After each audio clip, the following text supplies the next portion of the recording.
3, c'est parti. Eh bien bonjour, de nouveau au Ventoux. Comme au mois de juillet, souvenez-vous, le mot pour ce mois de juillet, le mot à retenir était persévérance. Persévérance, et vous avez remarqué que cette fois-ci, je n'ai pas pris un vélo électrique. Il était facile de persévérer quand on a une réserve de puissance sous le pied. Alors là, eh bien, on n'a aucune raison de s'arrêter. Et c'est un peu pareil, c'est ce que je voulais partager avec vous le mois dernier. C'est pareil dans la vie chrétienne. On n'a aucune raison de s'arrêter puisque nous avons une réserve de puissance, le Saint-Esprit, qui nous invite à ne jamais abandonner, jamais arrêter.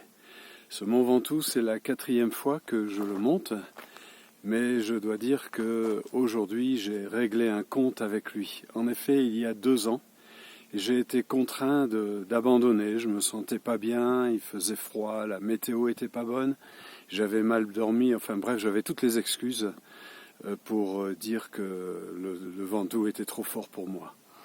Mais je n'ai pas lâché et aujourd'hui, eh bien, je suis très heureux d'avoir pu le faire et d'avoir pu le faire avec un vélo de route.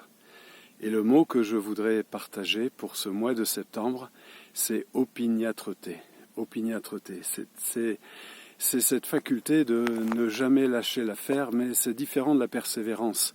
L'opiniâtreté connaît des échecs, elle connaît des ratés, mais elle recommence tout le temps. Il paraît que ceux qui ont réussi des grandes choses dans ce monde, sur cette terre, eh bien, ont échoué en moyenne 17 fois. 17 fois ils ont échoué, 17 fois ils ont recommencé. C'est l'opiniâtreté. Est-ce que vous ne pensez pas que c'est quelque chose qui plaît à Dieu ? Souvent, notre conception, c'est que si nous sommes dans la volonté de Dieu, ça doit marcher tout de suite. Ça doit fonctionner. Et nous avons une mauvaise façon d'entrevoir l'échec. Pourtant, c'est souvent l'échec qui nous permet d'arriver au succès, d'arriver à la victoire, à la réussite. Dans les Actes des Apôtres, on remarque que l'apôtre Paul a dû s'y prendre à plusieurs fois, à plusieurs reprises, pour pouvoir aller en Macédoine. Et alors qu'il était certain que c'est Dieu qui l'appelait, il se retrouve en prison. Vous vous rendez compte ? Mais il n'a pas lâché l'affaire. Il a été opiniâtre. Il y a un prophète qui a demandé à un roi de prendre une flèche et de frapper par terre.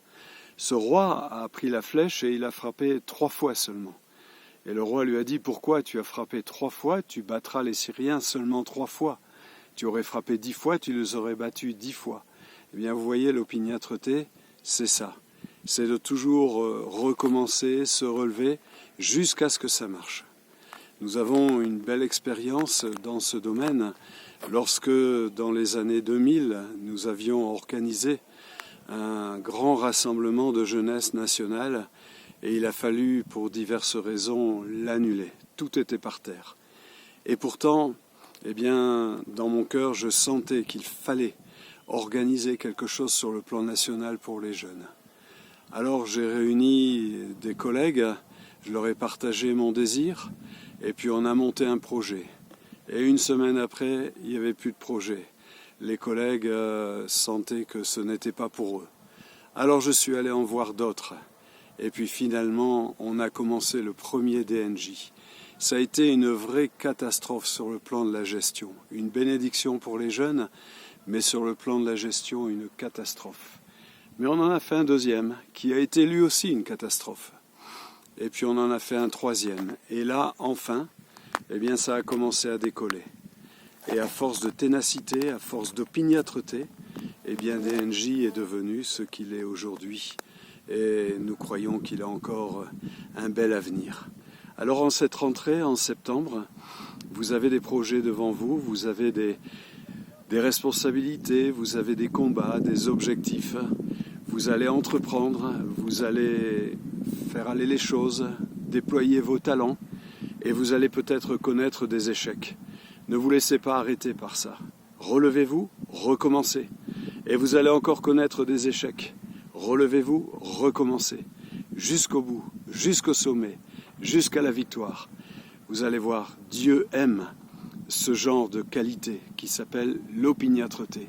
Ne jamais abandonner. Être un peu têtu, quoi. Au revoir.